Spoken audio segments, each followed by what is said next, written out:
Magandang araw sa inyong lahat, meron na naman tayong panibagong kwentong ipaparinig sa inyo at bago tayo magsimula ay, huwag kalimutan na mag-subscribe sa Yummy Tea Story para maging updated ka sa mga susunod na update. Aba, sino ba itong panayang katok sa pinto? Mukhang paninipisin yata ang tabla. Siguro aso na naman ito ni Teryo. Ikaw talaga itim ka. Iihian mo na naman ang pinto namin Sandali nga. Huwag ka nga alis dyan ha, itim. Kakalbuhin talaga kita. Hindi ka talaga matigil-tigil sa ginagawa mo Binalik-balikan mo talaga yung pinto namin ha. Tay, ano ba yan? Sino na naman yung kausap mo? Dinig na dinig kita sa kwarto ko hindi mo ba naririnig yung kumakaskas sa pinto natin? Aso na naman yan ni Teryo. Pinagsabihan ko na siya na itali yung aso niyang itim dahil nakakaperwisyon na. Palagi na lang mapanghi ang pinto natin kapag lumalabas ako. Ano yung gagawin niyo sa hawak yung patpat na kahoy na yan? Ano pa? Hahagupitin ko yung aso na yan at nang mapilay na. Kapag napilay na yan, madadala na pumunta dito. Sandali lang Tay, tama na po yan. Huwag niyo na pong patulan yung aso. Hayaan niyo at mamaya ipupuntahan ko si Mang Teryo para sabihin yung ginagawa ng aso niya. Ay hindi! Patitikimin ko ng hagupit yung asong yan. Kahit isa lang. Tay, tama na po yan. Tigilan niyo na yan at ako na ang bubugaw sa aso. Tay, mukhang katok na yun Aba, nabuhong aso yan. Natuto na kumatak. Aba, oo nga. Katok na nga yan. Hindi na aso yan, Tay. No, tao po. May tao ba dyan? Tulungan nyo kami. Parang awa nyo na. Tay, tao na nga. Babae. Oo, nadidinig ka. Hindi ako bingi. Nagsasalita na siya. Buksan mo na yung pinto. Mukhang kailangan ng tulong. Sige po, Tay. Itago nyo na po yung patpat nyo. Baka mamaya matakot pa siya. Tulungan nyo kami. Miss, anong kailangan mo? Bakit ganyan ang itsura mo? Takot na takot ka. May humahabol ba sa'yo? Eneng, hindi ka taga rito sa amin Bakit ka napadpad dito? Wala na akong panahon para magpaliwanag sa inyo. Hinahabol nila ako. Papatayin nila kami ng anak ko. Kunin niyo ang anak ko, parang awa niyo na. Kailangan ko siyang iligtas. Hindi siya pwedeng makuha ng mga humahabol sa amin. Anong sinabi mo, miss? Sino bang humahabol sa'yo? Wala namang tao sa paligid Ayos ka lang ba? Malapit na sila. Sinusundan nila kami. Heto, kunin niyo ang anak ko. Dito muna siya sa inyo. Huwag niyong ibibigay kahit kanino Naiintindihan niyo ba? Ay nako, wala kaming naiintindihan, Ineng. Nag-away ba kayo ng asawa mo? Wala na po akong panahon magpaliwanag. Kunin niyo na ang anak ko. Pakiusap, babalikan ko siya pagkatapos ng ilang araw. Pero kapag hindi na ako nakabalik, sa inyo na ang bata. Basta, wag niyo siyang ibibigay sa kahit na sino. Papatayin siya ng mga yun. Sige na, kunin niyo na siya. Kunin niyo na si Empoy. Sapilitang ibinigay ng babae ang kanyang anak kay Noel. Hindi naman nakapagsalita ang mag-ama dahil sa pagtataka. Kahit anong pigil nila sa babae ay hindi na sila pinakinggan ito. Mabilis na kumaripas ng takbo ang babae palayo. Naiwang napapakamot na lang sa ulo sina Noel at Lolo Beloy. Tiningnan nila ang sanggol na lalaking nakabalot sa katsa. Bagong silang ang sanggol at mahimbing pa ang pagkakatulog. Walang nagkaroon ka kagad ng anak, Noel. Ang malala, wala namang nanay. Tay, ano pong gagawin ko sa batang ito? Abay, hindi ko alam. Paano man mahahabol yung babaeng yon? Hindi naman siya nakatira dito sa atin hindi natin naitanong ang pangalan niya. Babalik pa kaya siya? Nako, suntok sa buwan. Anong gagawin ko dito, Tay? Paano kapag umiyak to? Kapag nagutom? Wala naman akong gatas At saka anong oras na? Hindi na ako makakabili ng gatas ngayon. 10:00 na ng gabi, sarado na mga tindahan. Pasok mo nga muna sa loob, baka mahamugan ng bata. Magsasaing lang ako. Tay, bakit ka magsasaing? Hindi pa pwedeng kumain ng kanin ng sanggol. Alam ko, paiinumin muna natin siya ng yung sabaw ng sinain. Tapos bukas, pumunta ka na sa bayan. Bumili ka ng gatas at iba pang gamit ng bata. Ay nako, bigla na lang may sumulpot na gastos. Di naman gastos yan. Nakakatuwa nga eh. Tingnan mo ang cute-cute niya. Magaan ang loob ko sa bata eh. Ibig sabihin, mabait siya. Kakahiling ko ng apo, ayan, ibinigay kagad. Hindi nga lang galing sa'yo. Paano kasi ayaw mo mag-asawa eh? Nako naman tay, napunta na naman dyan ang usapan. Sige na po, magsasain na nga lang po ako. Buong gabing salitan sa pagbabantay ng sanggol ang dalawa. Yun lang ang pagkakataon na nagkaroon ng bata sa kanilang bahay, kaya hindi sila mapakali. Hindi rin naman nag-alaga ng pamangkin si Noel, kaya wala siyang alam sa mga sanggol. Ingat na ingat sila sa bata kaya napuyat sila sa kakabantay. Ilang araw na ang lumipas at hindi na bumalik ang ina ng sanggol. Naging usap-usapan na rin si Noel sa kanilang lugar na iniwan ng babaeng nabuntis niya. Kung ano-ano na nga ang kwentong kumalat tungkol sa kanya. Nakikita kasi ng mga tao na karga niya ang bata sa tuwing pinapaarawan nito sa umaga. Pero mas madalas na si Lolo Beloy ang nag-aalaga sa bata dahil pumapasok sa trabaho si Noel.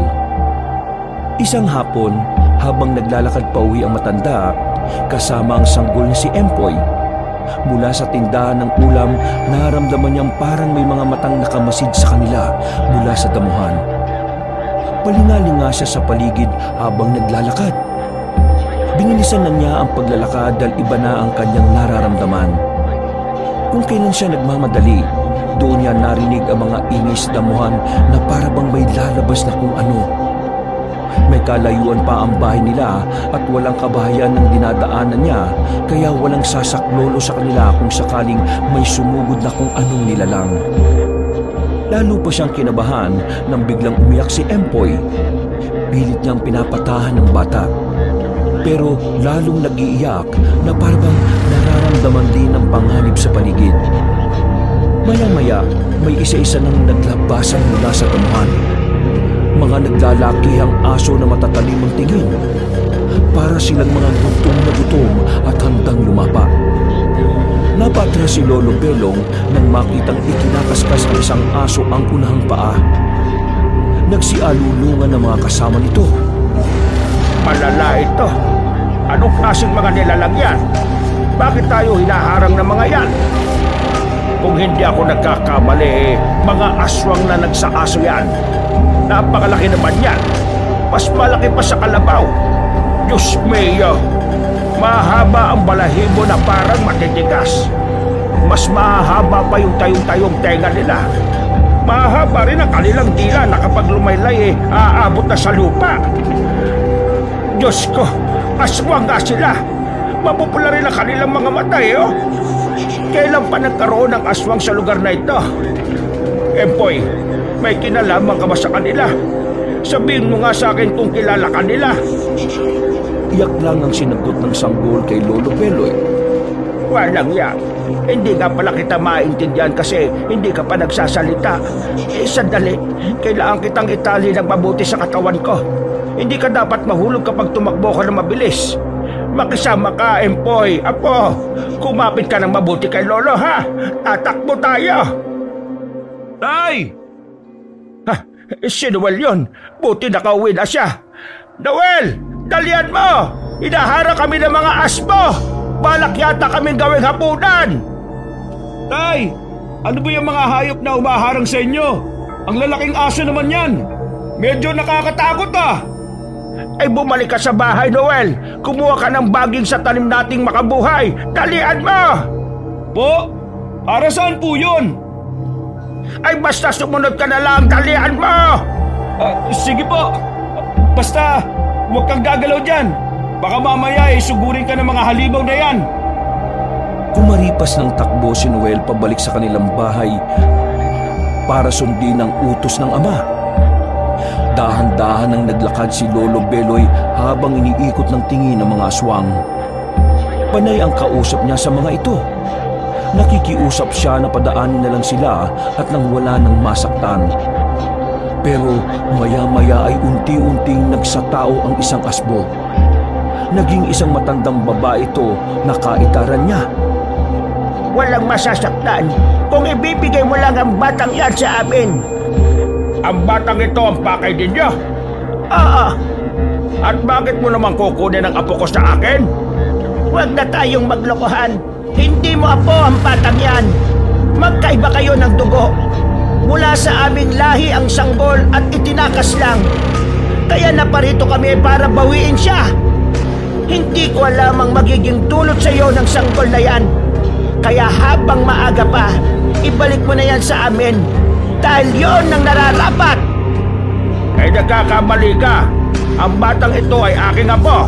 Hindi mo siya makukuha sa akin. Magkakamatayan muna tayo. Kung ganon, pasensyahan na lang tayo. Pagkasabi ng babae ay nagsaaswang na uli siya. Pinadyak niya ang paa bilang hudya sa mga kasama na humanda na sa pagsalakay. Lalong kinabahan si Lolo Beloy. Tinanggal na niya ang malapad na panyong puti na palaging nakatali sa kanyang leeg. Pinilipit niya ito hanggang sa malubid. Binulungan niya ng orasyon ng panyong yun. Pagkatapos ay ito ang ginamit na panghagupit sa mababagsik na asbo. Kada may sumusugod sa kanila ay pinatatamaan niya yun ng panyo. Umuungol ang aswang na tinatamaan dahil matindi ang sakit na dulot ng hampas ng dulo ng panyo. Hindi ito ordinaryong tela.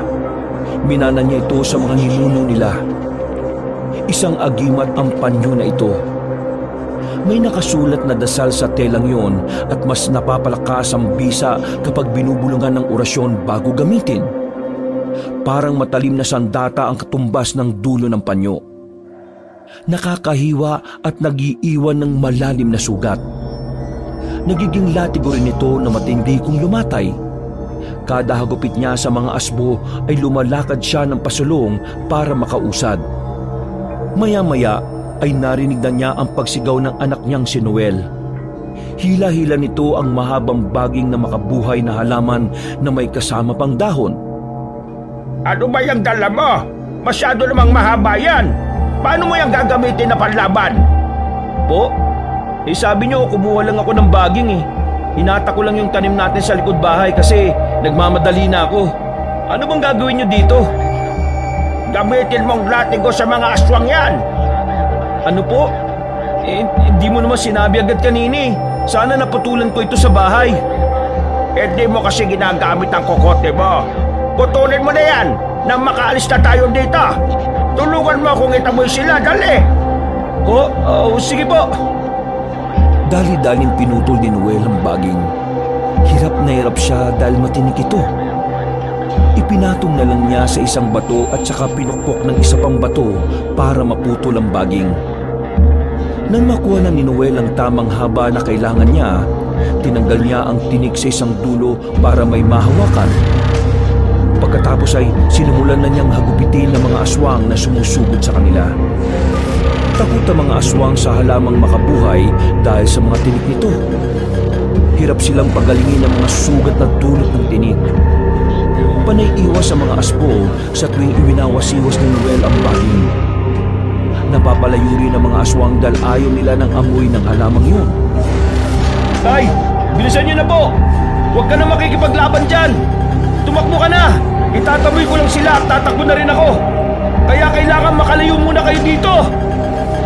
Sige, mag-iingat ka sa kanila. Huwag kang papalapa dyan, ha? Mabilis ang mga yan at kapag nahatak ka tsak, ubos ang dugo mo. May pagkabampira mga yan, Noel. Oo na po! Bilisan niyo na! Takbo na! Pero tingnan mo ang dinaraanan niyo, ha? Baka matisod ka pa sa bato. Medyo madilim na. Oo, maliwanag pa ang mga mata ko, no? Muling umiyak ang sanggol na si Empoy. Nang makalayo na si Lolo Beloy, kaagad nang sumunod si Noel sa kanila. Kapag may umahabol na aswang para umatake, umihinto sa pagtakbo ang binata at saka hinahagupit ang aswang. Hindi nila hinayaan na makalapit pa ang mga aswang. Nang makarating na sila sa bakuran ng kanilang bahay, ay hindi na sumunod ang mga halimaw. Natakot na ang mga ito dahil sa maraming tanim na bawang sa palibot ng bahay. Bukod pa doon ay may mga gumagapang ding makabuhay sa bakod na nakapalibot sa buong bahay. Dali-daling pumasok sa loob ng bahay ang mag-ama. Pagkatapos ay isinarado ang pinto. Pasilip-silip pa si Noel sa bintana para tingnan ang mga humahabol sa kanila. Ano na? Nandiyan pa ba sila? Matlas na po sila. Anong hayop ba yung mga yun? Nakakatakot. Ang lalaki nila. May ganun bang hayop dito sa gubat sa atin? Hindi sila basta hayop. Ang tawag sa kanila ay asbo. Mga aswang na nag-aanyong aso. Pero mas malaki pa sa kalabaw.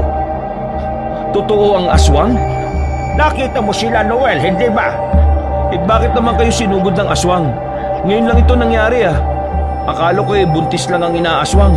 Pati rin pala matandang lalaki. Bakit? Buntis ka ba, tay? Sira ulo! Pabubuntis ba ako? Wala naman akong matres ah! Itong batang to ang habol nila, Noel! Po? Kinausap ako ng isa sa mga aswang. Gusto nilang kunin ang bata. Mula raw sa lahi nila ang batang ito at itinakas lang. Mukhang hindi sila titigil na makuha ang batang ito, Noel. Delikado si Empoy. Tay, hindi delikado ang bata. Tayo ang delikado. Kung may lahing aswang ang batang yan, tsak napapatay nila tayo. Hindi siya. Kaya mabuti pa ibigay mo na yan sa kanila nang hindi na tayo madamay. Hindi pwede. Anong klaseng ugali yan, Noel? Isasakripisyo mo ang bata para sa kaligtasan mo? Hindi ko naman yan kaano-ano, tay eh. Bakit ko naman yan ililigtas? At saka isa pa, kapag lumaki yan, magiging aswang din yan. Baka lapain pa tayo ng tulog. Naririnig mo ba sinasabi mo, Noel? Isa lang itong sanggol. Wala pa itong muwang pero hinuhusgahan mo na kagad. Paano magiging aswang ang batang ito? Hindi naman ito nahawaan. Sigurado ko na kaya itinakas ng babae niyo ng anak niya ay para ilayo sa lahi nila. Ayaw niyang maging aswang ang batang kagaya nila. Kaya hindi ko ibibigay ang batang ito. Tay, mamamatay tayo. Hindi nila tayo titigilan. Nag-iisip ka ba? Hindi nila tayo magagawang saktan dito. Bakit? Hanggang kailan ba tayong kayang iligtas ng mga tanimong bawang at makabuhay?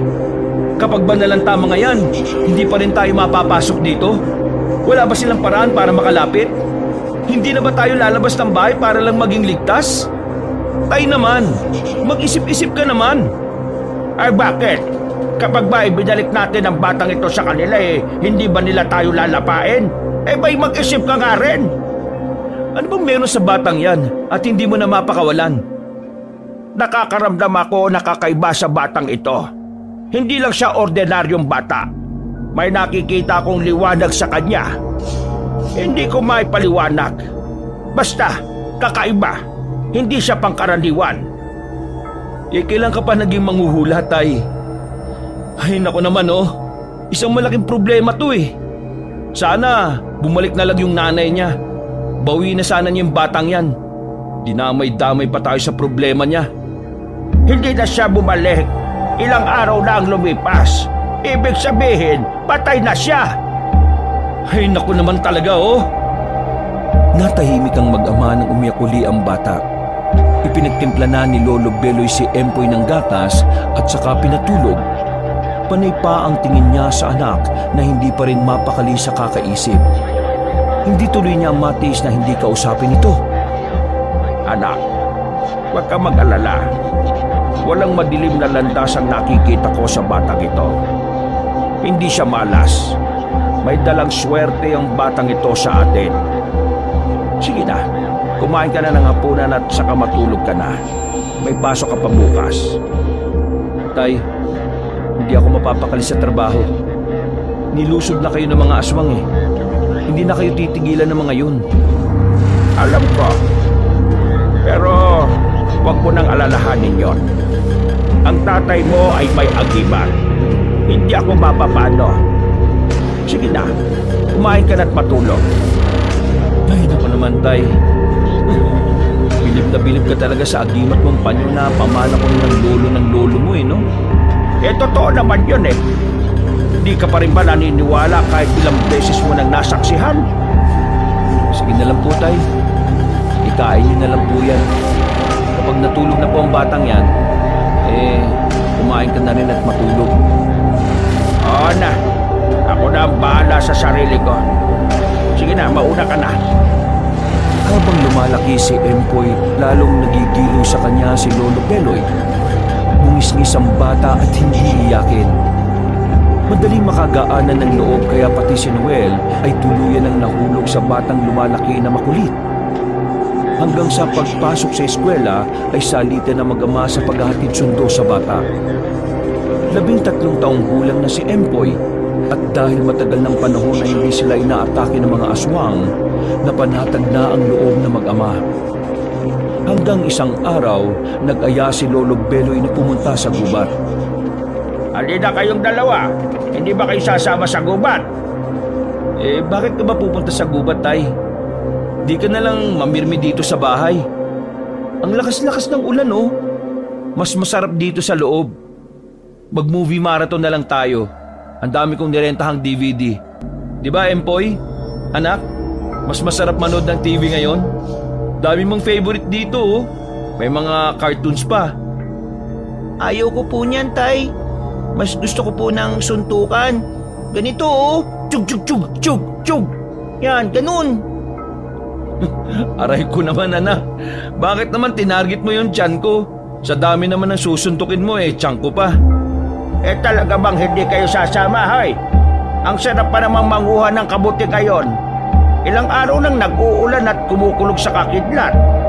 Kapag ako ay nakakuha ng marami, ako lang ang kakain doon.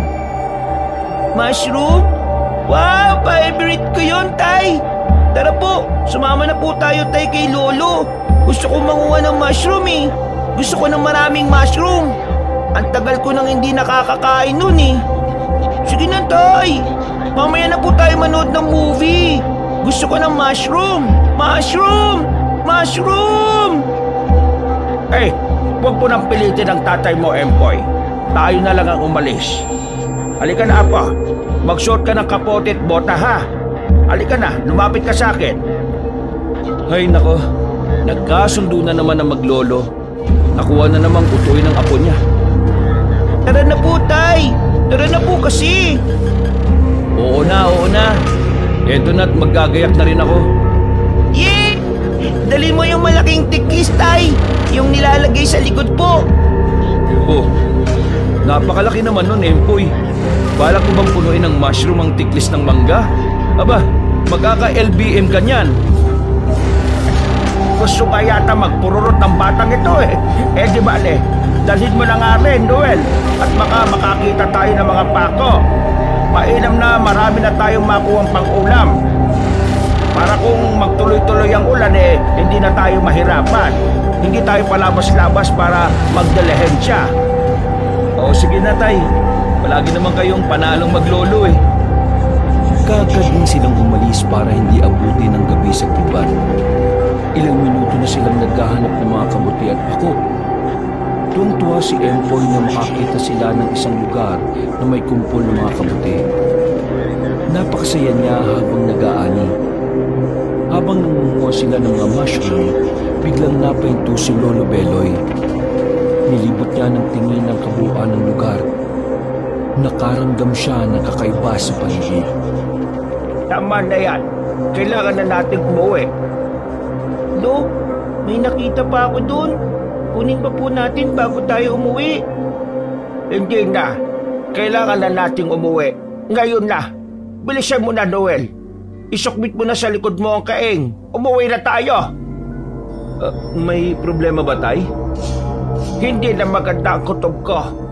Hindi lang tayo ang nandito sa gubat. Nararamdaman ng bandana ko ang panganib. Akala ko'y tumigil na sila pero parang nabuhay silang bigla. Tay, ang tinutukoy mo ba mga nilalang na yon?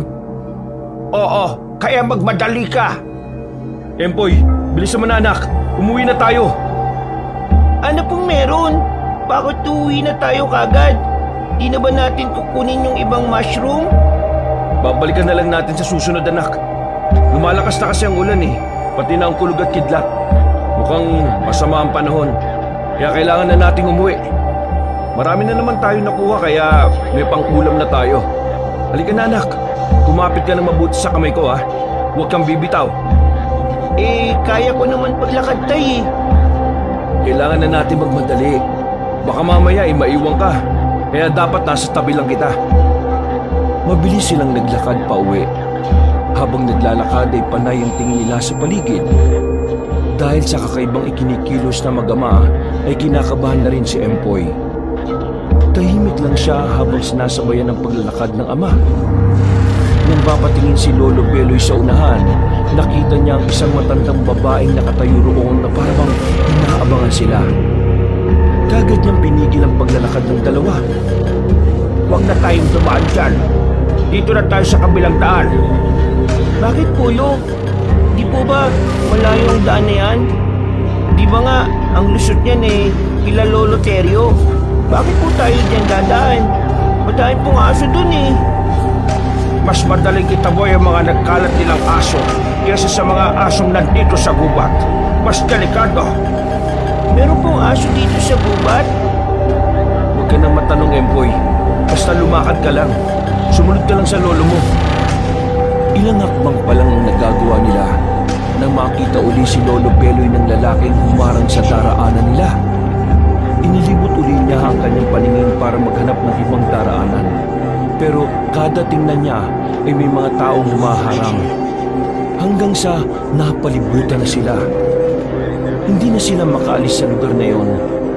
Nagdikit-dikit sila para protektahan ng isa-isa.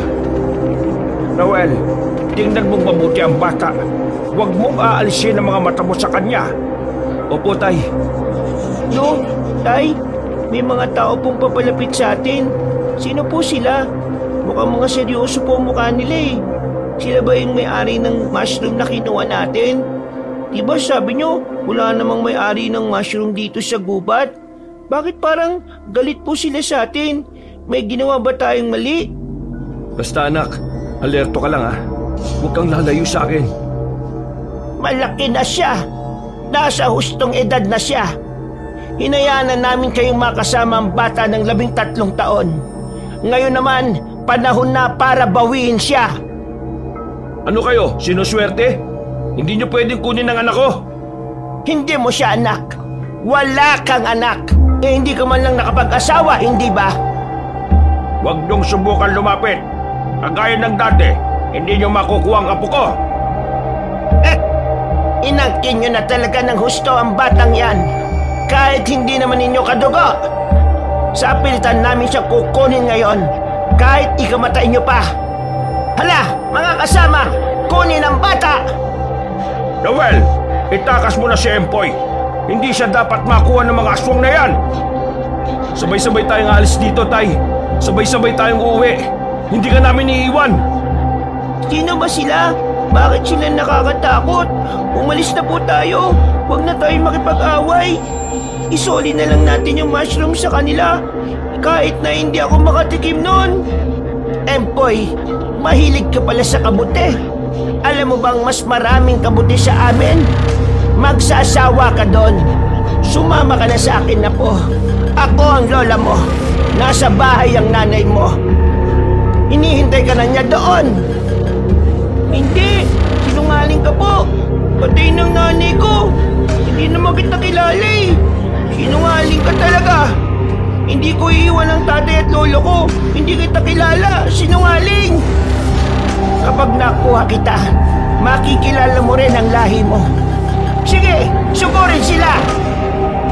Napasigaw si Empoy nang biglang mag-asbo ang mga taong nakapalibot sa kanila. Naganda naman sa depensa ang mag-ama. Hinubad na ni Lolo Beloy ang malapad ng panyo at binulungan ng orasyon.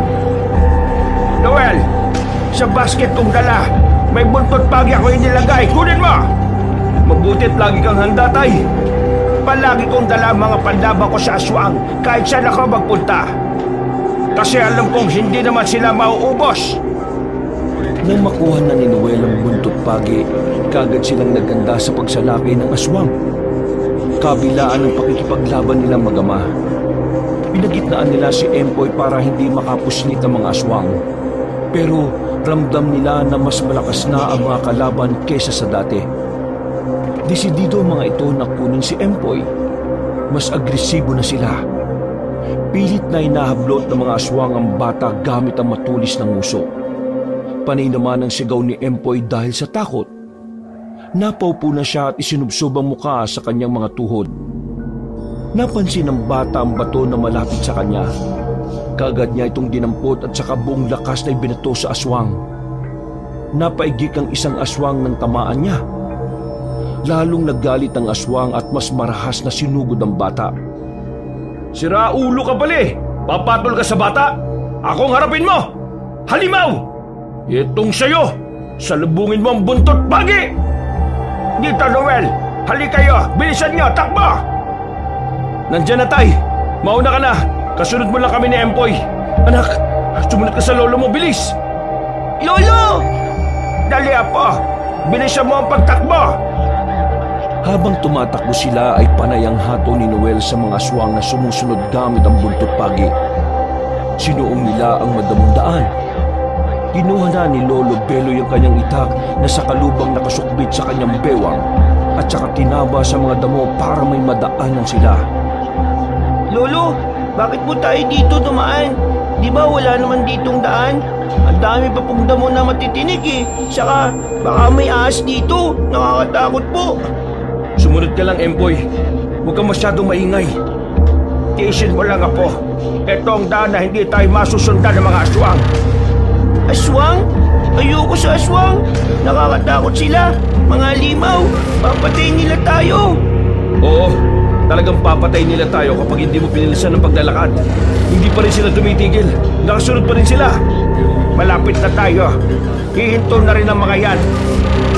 Lalo silang inabutan nang sabay-sabay na magsiapungalan ng mga aswang. Sinubukan pa silang habulin ng mga ito, pero napapaatras din naman.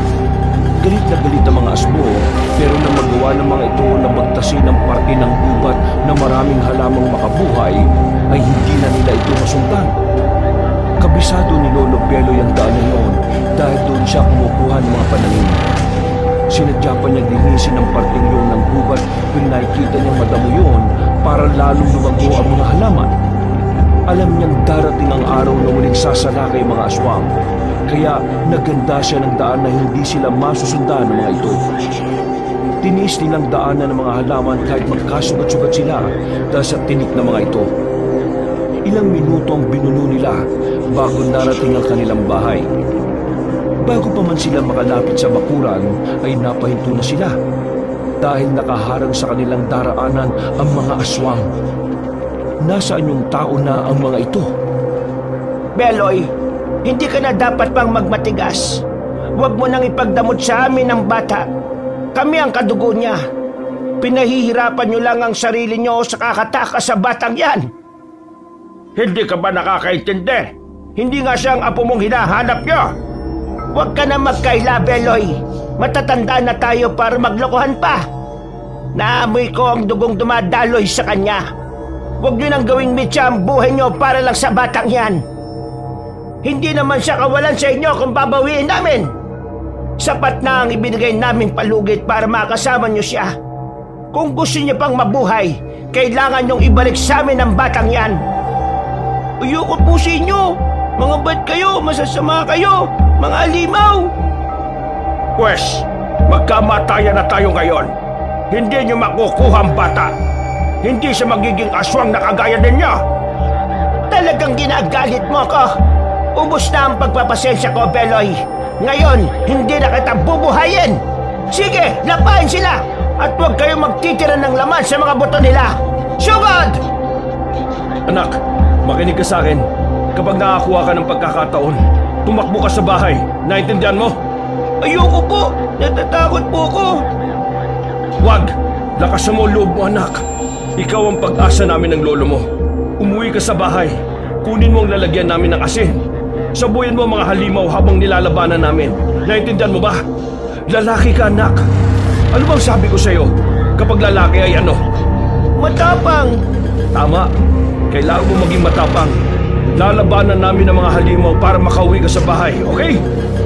Pero tatay, Kaya mo yan, anak. Kapag hindi mo nagawa, mamamatay kami ng lolo mo. Kaya matapang ka, di ba? Sagot, ano? Matapang ka ba? opo, matapang po ako. Yan, tama yan. Sige, dito ka lang ha. Maghanap ka ng pagkakataon na makauwi. Malakas ang kabog ng dibdib ni Empoy habang pinapanood kung papaano abala ang lahat sa pakikipaglaban. Halos hindi na niya malaman kung kanino titingin. Napapabilib din siya sa lakas ng loob at husay sa pakikipaglaban ng lolo niya at ng kanyang ama. Muntik na siyang mawili sa panonood ng maalala ang bili ng ama. Iginala niya ang paningin sa paligid. Naganap siya ng madadaanan. Nakita niya makakapuslit na siya kapag dumaan siya sa likuran ng mga puno ng niyog. Sinipat niya ang mga kalaban. Kapag hindi na nakatingin ang mga ito, ay saka siya tatakbo. Nagtago siya sa puno ng niyog para hindi mapansin ng mga aswang. Nung hindi na nakatingin ang mga ito, ay saka siya tumakbo. Nagtago siya sa puno ng niyog para hindi mapansin ng mga aswang. Palipat-lipat siya hanggang sa makarating siya sa likod bahay nila kung saan ay may pinto doon na papasok sa kusina. Dahil alam niya kung papaano buksan yun mula sa labas, nakapasok siya sa loob ng bahay. Nanginginig ang katawan niya dahil sa ginaw. Basang-basa siya dahil sa malakas na ulan. Kahit nakasuot ng kapote ay pinasok pa rin ng tubig ang katawan niya dahil sa ginawa niyang pagtakas. Lalo pa siyang kinilabutan dahil sa malakas na kulog at kidlat. Napapayak na siya. Hindi na niya alam ang gagawin. Nalimutan na rin niya ang inutos ng ama kung ano ba ang kailangang kunin sa loob ng bahay. Ilang minuto siyang nag-isip hanggang sa maalala na niya na asin ang kailangan niyang kunin. Dadamputin na sana niya ang lalagyan ng biglang gumuhit ang malakas na kidlat. Napapikit siya dahil sa sobrang liwanag. Nang mawala ng kidlat, agad siyang lumingon. Nakita niya ang malaking salamin na nakasabit sa dingding. Tinamaan niyo ng kidlat. Umusok pa ito pero hindi nabasag. Napapapikit-pikit pa si Empoy dahil may nakita siyang kumikislap sa salamin. Pinilit niya itong tingnan hanggang sa makita niyang may kakaibang bagay na kumikinang sa loob ng salamin. Dahan-dahan siyang lumapit doon. Hinipo pa niya ang salamin. Bigla na lang siyang nakaramdam ng kuryente na gumuhit at pumasok sa kanyang katawan. Bigla siyang natumba sa sahig. Nakaramdam siya ng pamamanhid ng katawan. Tulala lang siya at nakikiramdam. Hindi niya alam kung ano ang nangyari. Nakaramdam na siya ng takot. Maya-maya ay nakita niyang bumagsak ang salamin at nagkapira-piraso. Para itong lumutong dahil sa pagkakatama ng kidlat. Nang ibinaling niya ang paningin sa mga bubog, nakita na niya ang isang tila bubog na kulay puti na kumikinang. Tumayo siya at dahan-dahang kinuha yon. Inakala niya isa itong laruan. Mabilis niyang isinunod sa bulsa. Napaigtad siya nang marinig ang sigaw ng kanyang ama sa labas ng bahay. Nang sumilip siya sa bintana, nakita niyang pinaiibabawan na ito ng isang halimaw. Dali-dali niyang kinuha ang lalagyan ng asin. Pagkatapos ay lumabas siya ng bahay. Tumakbo siya ng mabilis at pinagsasasabuyan niya ng asin ng mga aswang. Pinilit siyang huliin ng mga ito pero hindi siya magawang hawakan. Sobrang bilis niyang kumilos na parang isang kidlat. Kapag nahawakan siya ng aswang, ay agad ding nakakawala dahil dumudulas ang kanyang balat na parabang may likidong madulas na ipinahid. Nagsiatungalan ng mga aswang nang sabuyan niya ng asin. Umalis na kayo dito! Huwag niyong saktan ng tatay at lolo ko! Kapag hindi pa kayo umalis, uubusin ko ang asin na ito! Isasabi ko sa inyo ang natitira dito sa lalagyan! Hindi! Paanong nangyari yun? Bakit bigla na lang bumilis ang kilos ng batang yan? Hoy! Tantang Beloy! Anong ginawa mo sa kanya? Ababalay ko. Kahit nga ako'y nagtataka rin. Akala ko magkalahi kayo. Di ba dapat ay alam nyo yan? Kayo makakasagot ng tanong mo. Umatras tayo! Hayaan muna natin sila ngayon. Pwisit na bata! Nalapnos ako sa asin niya! Atras! saka na natin sila balikan. Kailangan muna natin magpagaling. Tandaan nyo ito, hindi kami titigil hanggat hindi namin nakukuha ang batang yan. Babalik kami! Wag na! Lagi naman kayong talunan, no? Ay, ayos lang po kayo. Tutulungan na kitang bumangon. Bakit kasi nagpatalo ka sa aswang eh? Ang dami mo tuloy sugat sa katawan. Ayos lang ako, anak. Sandali lang. Sabihin mo nga sa akin, paano mo nagawa yon? Ang alin po? Yung ginawa mo kanina. Sinunod ko lang po yung sinabi nyo. Pumunta ako sa bahay tapos kinuha yung asin. Saka ko sila sinabuyan lahat.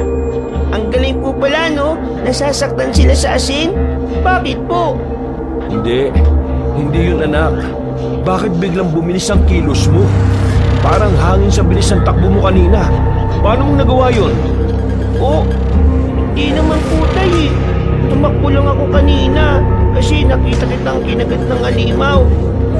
Hindi mo alam na bumilis ang kilos mo kanina? Hindi ko alam tay. Basta tumakbo lang ako eh. Basta matapang lang po ako kanina. Tay, nakita mo yun, di ba? Paano nangyari yun? Mas lumiwanag ang aura ni Empoy. Masyadong makinang. Nakapagtataka. Ako, sabihin mo nga sa akin, kanina nung kinuha mo yung asin ano nangyari? May nangyari bang kakaiba? Kakaiba? Ay, opo! Bigla po kumidlat kanina, Lolo. Tapos tinamaan po yung salamin natin. Tapos may nakita ko kumikinang na laruan. Kinuha ko po. Tapos po, nung inawakan ko yung salamin, para ako nakuryente. Akala ko nga po mamamatay na ako eh. Kuryente? Kidlat? Anong nakuha mo, Apo? Nalasa na? Patingin nga. Ipatingin mo sa lolo. Ay, inilagay ko po dito sa bulsa po yung laruan, Lolo. Ang ganda po eh. Kumikinang, tapos matulis. Sandali po, kunin ko ha. Ito po oh. Akin na. Patingin nga ako, Apo. Ba, ano yan, tay? Anong bagay ang nakuha ni Empoy? Sus, Ginoo! Hindi ako pwede magkamali. Ito ang pangil ng kidlat. Po? Ano po yun, Lolo? May pangil ba ang kidlat? Halimaw po ang kidlat? Kasi may pangil siya eh. Hindi, Apo. Sa ngayon, hindi mo pa ito mauunawaan. Pero ikaw ang pinagpala. Sadyang ipinagkaloob sa iyo ang pangil ng kidlat. Ikaw ang napili niyang magtanga ng mutsyang ito. Patingin nga ako, tay. Ano bang itsura niyan? Nang hawakan ni Noel ang pangil ng kidlat, bigla na lang siyang nangisay dahil dumaloy ang kapangyarihan nito sa kanyang katawan. Natakot si Empoy dahil inakala niyang mamamatay na ang kanyang ama. Pero nang hawakan niya si Noel, nanumbalik ang lakas nito. Pinagaling din ng mutya ang kanyang sugat. Bigla na lang natuyo ang mga sugat niya at naging mga peklat na lang. Aba, talagang mahusay ha? Nakakagaling nga ang mutya. Hala, Apo, kunin mo na ang mutya. Po, ayoko po. Baka makuryente ako kagaya na nangyari kay tatay. Ayoko nang hawakan, Lolo. Hindi ka na makukuryente dahil ikaw na ang kinilalang amo ng mutya, Apo. Hindi yan dapat nawawala sa tabi mo. Sige na, kunin mo na at pumasok na tayo sa loob. Kinabukasan, ginawa ni Lolo Beloy ng tali ang pangil ng kidlat para maikwintas ni Empoy. Noong una ay ayaw nang kunin ni Empoy ang mutya pero isinuot na lang ng matanda sa leeg ng bata. Nang wala nang naramdaman si Empoy na kuryente ay napanatag na siya. Sa maghapong yun, pinasubukan naman ni Noel sa kanyang anak ang kakayahan ng mutya. Pinitakbo niya si Empoy sa bakuran dahil gusto niyang makita ulit ang bilis nito. Ayoko na, tay. Bakit pa pinapatakbo mo ko? Napapagod na ako eh. Gusto ko nang kumain. Gutom na po ako. O sige anak, tama na yan. Pumasok ka na sa loob ng bahay. Ay, halina kayong dalawa. Tama na yan. Ikaw, Noel, pinapagod mo ng pinapagod ng bata. Pinapatakbo ko lang naman, tay. Pero ganun eh. Pero bakit kaya ganun? Normal na ang takbo niya. Isang beses lang ba ang bisa ng mutya na yan? Huwag mong madaliin ang bata. Hindi pa niya alam kung paano gamitin ang kapangyarihan niya. Hindi niya alam kung paano palalabasin. Baka lumalabas lang yung bigla-bigla. Halina kayo! Kumain na kayo! Sabay nang pumasok ang dalawa sa loob ng bahay. Naabutan nila si Empoy na naglalagay na ng ulam sa plato. Maya-maya ay hinawakan niya ang takip ng kaldero para kumuha ng kanin. Pero bigla na lang nabitiwan ito dahil mainit ito. Nanlaki ang mata ni Noel at Lolo Beloy nang makitang mabilis na kilos ng bata. Gundo lang nitong tinakbo ang timba na may lamang tubig na nasa labas ng bahay. Umiiyak na isinawsaw ni Empoy ang napasong kamay sa tubig habang umiiyak. Aray! Ang init! Aray! Yung ba ang bilis na gusto mo makita, Noel? Ayun! Nagawa niya. Hindi nga lang niya alam na nagagawa niya ang kakayahang yon. Kailangan natin siyang sanayin. Dapat makontrol niya ang kakayahan niya na yon. Baka mamaya nagagamit niya ng hindi niya alam. Hindi pwedeng malaman ng mga tao yung tungkol dito. Ang bangis, no? Isa ng superhero ang anak ko. Ay! Ang sakit ng kamay ko! Bakit mo kasi hinawakan yung takip ng kaldero? Bagong luto yung kanin Halika na, kumain na tayo. Paborito mo yung ulam, mushroom. Tuwing walang pasok sa eskwela, palaging sinasama ni Lolo Beloy si Empoy sa ilog na malapit sa kanila. Doon niya tinuturuan ng bata kung paano sanayin ang paggamit ng mutya. Pero dahil bata pa, mas nanaig sa kanya ang maglaro. Nalilibang pa siya sa paghuli ng mga isda. Kitang-kita ni Lolo Beloy kung gaano kabilis ang kilos ni Empoy kapag gustong-gusto niya talaga ang ginagawa. Segundo lang ay nahahabol niya ang isda. Pero kapag binahawakan niya ito, tila nakukuryente ang isda. Lo, tingnan niyo po. Kanina masigla pa yung isda. Nahabol-habol ko pa. Pero bakit itong hinawakan ko? Parang nangihina na. Bakit ganun? Ganon talaga. May kakaiba ng taglay na kapangyarihan ng kamay po, apo. Gusto ko sana na makauwi siya ng buhay para gagawin kong pet Ilalagay ko dun sa drum sa bahay. Kaso, mukhang mamamatay na po sila. Napuno ko na nga itong timba natin ng isda Lahat naman may hina. Nakakainis. Siguro pangit ang kamay ko, Lo. Hindi Halika dito, apo. Lumapit ka sa akin. Ipapaliwanag ko sa'yo. Ang alin po? Nakikita mo itong suot mong kwintas? Opo. Galing po sa kidlat yan Naniniwala ka ba na nakuha ko talaga yung sa kidlat, Lo? Oo naman. Ang tawag nga dyan, pangil ng kidlat. May taglayan na kapangyarihan na ikaw lang ang makakagamit.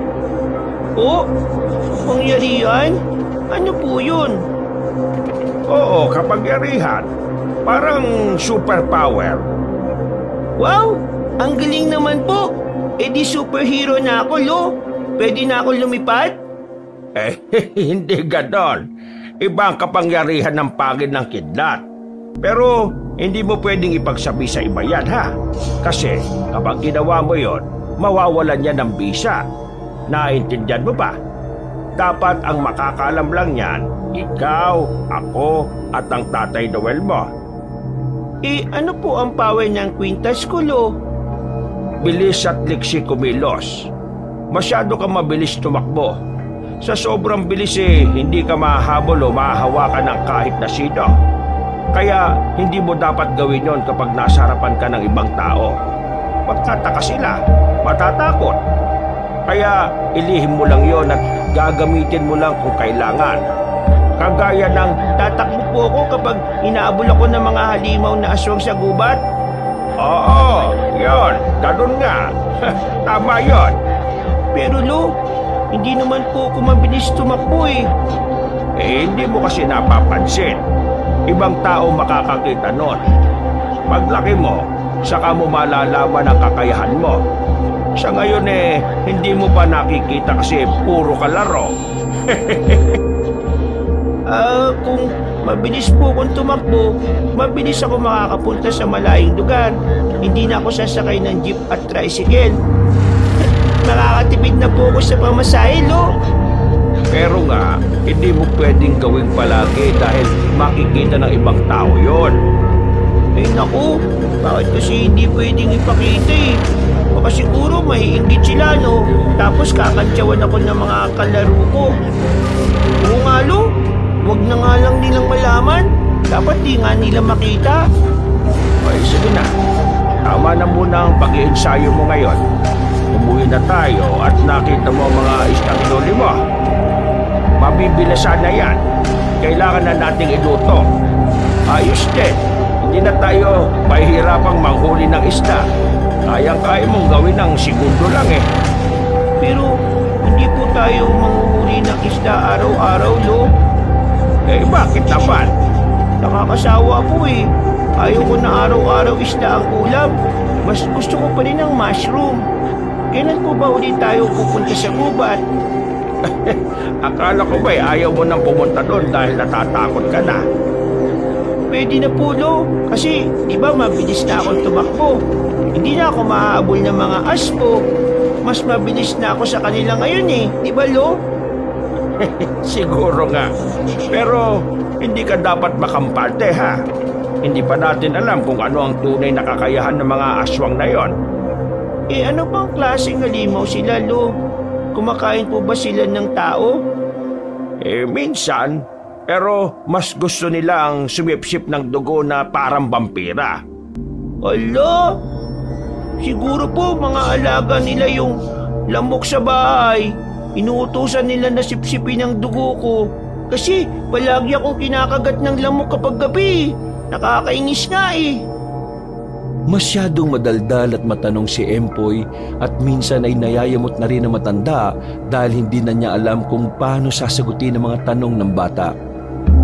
Habang pauwi sila ng bahay, nararamdaman na naman ni Lolo Beloy ang bahagyang paghigpit ng pagkakatali ng kanyang bandana na nasa kanyang leeg. Empoy!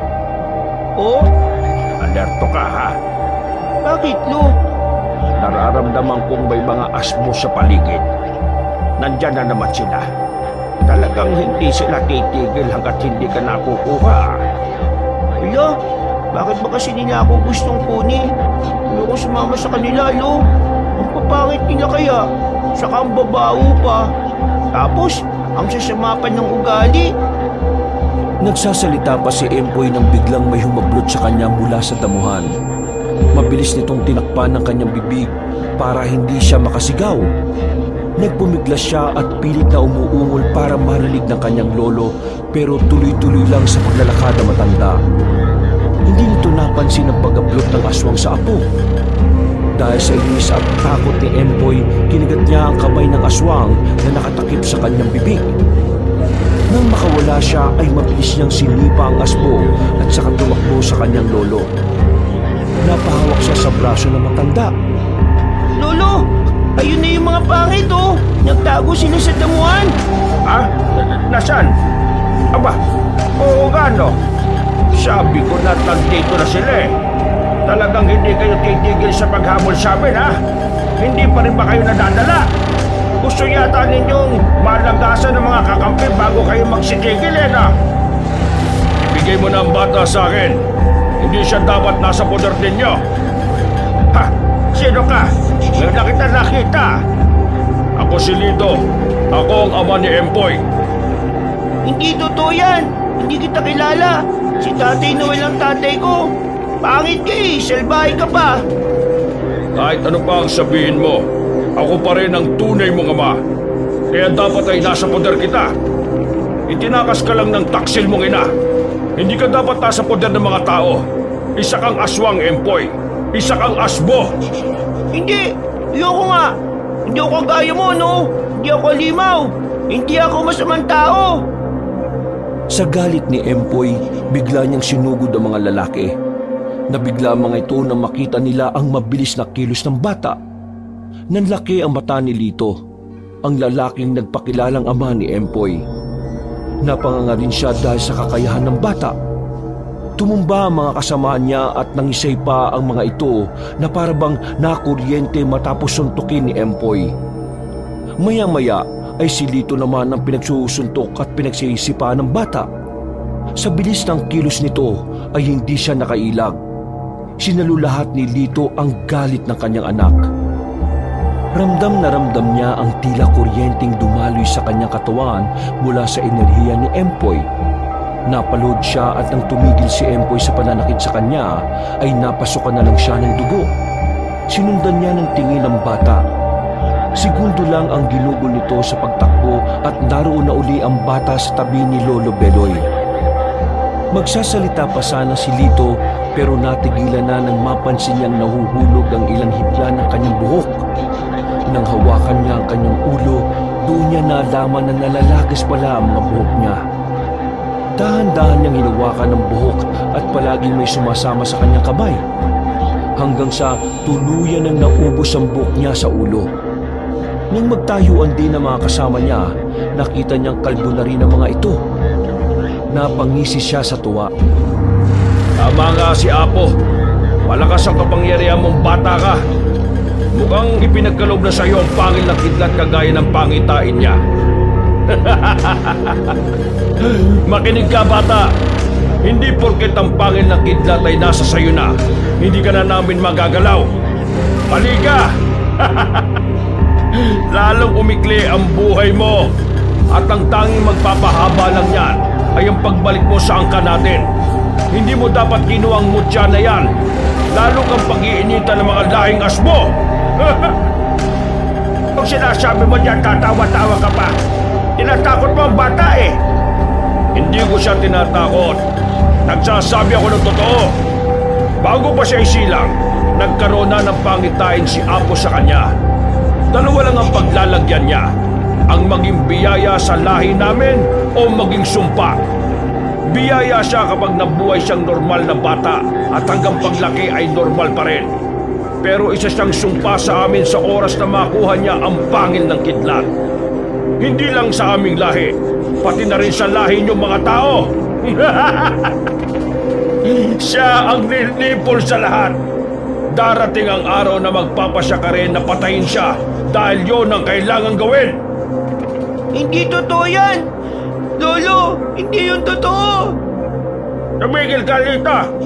Huwag mong taliman ang kasinungalingan ng isip ng bata. Kahit kailan, hindi naging sumpa ang mutya. Iba na ngayon. Antayin nyo lang. Malalaman nyo rin ang totoo. Pagdating ng araw, kayo na rin na magpapasya na tapusin ang buhay niya. Huwag nyo siyang ipagtanggol. Hindi nyo siya kakampi. Gagawin namin ang lahat para tapusin ang batang yan. Dahil sa takot ay napakapit si Empoy sa hita ng lolo niya. Takot na takot siya dahil sa sinabi ng lalaki. Hindi na sila pinakialaman ng mga lalaking yon. Nagsialisa ng mga ito. Tahimik din si Lolo Beloy na marahang hinila ang braso ng apo. Habang naglalakad sila pauwi, malalim ang iniisip na matanda. Bigla na lang din siyang nakabalik sa kasalukuyan nang magsalita si Empoy. Lo, totoo ba yung sinabi ng mamang yon? Papatayin daw nila ako? Bakit po? Masama po ba ako? Halimaw din po ba ako? Hindi, Apo. Huwag kang makikinig sa kanya. Nananakot lang yon. Tinatakot lang ako para ibigay ka sa kanila. Hindi mangyayari yon. Dahil hindi ka halimaw. Paano po kapag malaki na ako tapos maging halimaw na ako kagaya nila? Papatayin niyo na rin po ba ako? Hindi. Hindi ka halimaw. At hindi ka namin papatayin. Bakit ka namin papatayin eh? Mahal na mahal ka namin ng tatay mo. Hindi namin hahayaan na masaktan ka ng mga aspo na yon. Huwag kang maniniwala sa kanila, ha? Sa amin ka lang maniwala ng Tatay Noel mo. Kinagabihan, maagang nakatulog si Empoy. Nasa upuan lang si Lolo Beloy dahil inaantay pa niyang dumating ang anak na si Noel.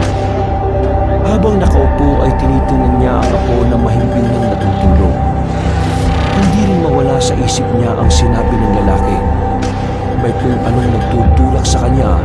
isipin baka nga may ibang hatid ang bata. Ilang minuto pa ang lumipas, dumating na si Noel. O tay, bakit gising ka pa? Hindi kasi ako makatulog eh. Oo nga naman, kaya nga gising ka pa. Mukhang malalim ang iniisip mo ah. Sumalakay na naman yung mga asbo kanina habang nasa ilog kami ni Empoy. Ano ho? Talagang hindi sila titigil hanggat hindi nakukuha ang bata ah. Hindi na nila balak kunin ang bata, Noel. Bakit po? Nakausap niyo po sila? Oo. Nagpakita ang ama niya, si Lito. Mukhang desidido nga siya na hindi nakunin si Empoy. Nakakatuwa naman kung ganun. Eh di matatahimik na tayo. Buti at nakipagkasundo naman po. Hindi na nila kukunin kasi balak na nilang patayin ang bata. Isang tinik sa kanilang lahi si Empoy. Delikado ang bata, Noel. Ho? Ano pong ibig niyong sabihin? Hindi ko rin maintindihan. Pero gusto kong dalhin si Empoy sa kapatid kong si Anita. Si Tia Anita po? Yung manghuhula niyong kapatid? Ano pong gagawin niyo doon? Ipapasilip ko ang kapalaran ng bata.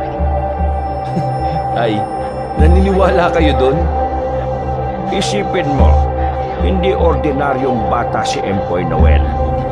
Binabalik-balikan siya ng mga asbo. May kinatatakutan ng mga aswang sa kanya na kailangan nating alamin. Mas takot sila ngayon dahil tangan ni Empoy ang pangil ng kidlat. Kaya sa palagay ko ay kailangan ko siyang dalhin kay Anita. Ano naman pong gagawin niyo kung malaman niyo yung kapalaran ng bata? Saka, kailan niyo dadalhin si Empoy? Malapit na ang bakasyon sa eskwela. Doon muna kami sa sityo.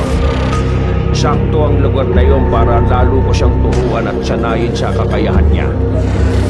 Unti-unti nang lumalabas ang kapangyarihan na taglay ng tangan niyang mutya. Hindi lang bilis ng kilos ang nagagawa niya. May taglay siyang kuryente na kayang pumatay ng buhay, Noel. Seryoso po? Aba, mukhang delikado. Paano niyo po nalaman? May kanina nagalit siya doon sa mga aswang eh. Pinagsusuntok niya at pinagsisisipa. Ayun, nangisay sila. Tapos, nakalbo. Nakalbo? Buti nga. Sana hindi na tumubo yung buhok nila. Makukulit naman sila eh. Kawawa rin ang batang yan, no? Hindi ba nagtatagal dito sa mundo eh, gusto nang patayin? Ay, nako. Sa tingin mo, Tay, may laban sa mga aswang ang mutya niya? Hindi ko alam. Hindi ko pa naman nakakaharap ang lahat ng lahing asbo. Lalo na yung sinasabi ni Lito na apo. Mukhang siya ang pinakamatanda sa kanila na nakakakita ng hinaharap. Nalalaman niya ang kapalaran ni Empoy eh. Kaya siguro gusto nilang patayin ang bata. Hindi kung ganon, dapat mo nga siyang dalhin kay Tia Anita para mabigyan din siya ng gabay sa paggamit ng pangil ng kidlat. Ganun na nga. Kasi hindi lahat ay kaya kong ituro. Si Anita lang ang makakatulong sa kanya. Habang nag-uusap silang mag-ama, bigla silang nakarinig ng kalampagan sa bubungan. Nagmamadali silang kumuha ng itak at saka lumabas ng bahay. Hinanap nila sa paligid ang nilalang na pinanggalingan ng ingay sa bubungan ng bahay nila. Dinig na dinig nila na tumalon ito pababa. Natuon ang kanilang paningin sa damuhan dahil sa malakas na kaluskos. Ayun! Tumatakas na ang loo! Kanina pa kaya siya nasa taas? Mukhang minabanmanan tayo ah! Narinig niya ang mga pinag-usapan natin. Magre-report yun sa kanila. Tay, hindi maganda kutob ko. Sasama ako sa lakad niyo. Mukhang hindi sila papayag na makalis kayo dito sa atin. Hindi kaya palagi nila tayong minabanmanan? Posible ho yun. Bigla silang napalingon sa bahay nang marinig ang malakas na sigaw ni Empoy. Dali-dali silang tumakbo papasok. Kagad na nilapitan ni Lolo Beloy ang apo, habang si Noel naman ay nilibot ang bahay sa pag-aakalang may pumasok na aswang. Anong nangyari, Apo? Bakit ka sumigaw? Nanaginip po kasi ako. Masama pong panaginip. Eh, anong panaginip? Sinalakay ka ba ng asmo? Eh, normal na yon. Hindi ka na dapat bang natatakot sa ganon? Hindi po. Nakita po ko ng malaking apoy eh. May mga bahay na nasusunog. Lahat ng tao nagkakagulo. Umiiyak. Tapos? Ako daw po ang nagsunog sa kanila. Pinatay ko daw lahat yung mga ibang tao nandun. Eh, tahan na. Ang panaginip ay palaging kabaligtaran. Ibig sabihin, hindi yun mangyayari. E paano po pag nagkatotoo? Hindi yan. Basta, palagi ka lang maniwala sa sarili mo. Maging mabuting bata ka para ang pangit na panaginip ay hindi mangyari. Naiintindihan mo ba ako? Opo, sige po. O sige na, matulog na tayo. Mula ng gabing yun, nagsunod-sunod na ang mga kakaibang nangyari sa paligid ng bahay tuwing gabi. Bigla na lang may dumadapong malaking ibon sa bubungan ng bahay. Kinakahig at tinutuka ang kanilang bubong. Kaya naisipan ni Lolo Beloy na pagapangan na rin ng makabuhay ang kanilang bubungan. Araw-araw niyang dinidiligan ng mga halamang nakatanim sa kanilang bakuran. Lalo na mga halamang kinatatakutan ng mga aswang. Pero kapag gumigising sila sa umaga, bumubungad sa kanila ang mga sirang halaman na tila sinadya itong sirain. Oh, sira na naman. Sinira na naman nila. Talagang gumagawa sila ng daan para mapasok tayo dito ah. Hayaan niyo po, Tay. Pag wala akong pasok aayusin ko yung bakuran. Lalagyan ko po ng mga kawayan at buho na may mga matutulis na dulo. Tatasan ko na rin po para hindi sila makatalon. Pupunta nga pala ako kay Naterio. Hihingi ako ng aso. Kailangang may bantay na rin tayo sa gabi. Opo, tama po, Tay. Mainam ngang gawin yan. O sige, ako nang bahala. Pumasok ka na sa trabaho. Isabay mo na lang si Empoy, ihatid mo sa school. Susunduin ko na lang siya mamayang uwian. Sige po, Tay. Mag-ingat po kayo dito, ha. Empoy, anak! Bilisan mo na! Abat tanghali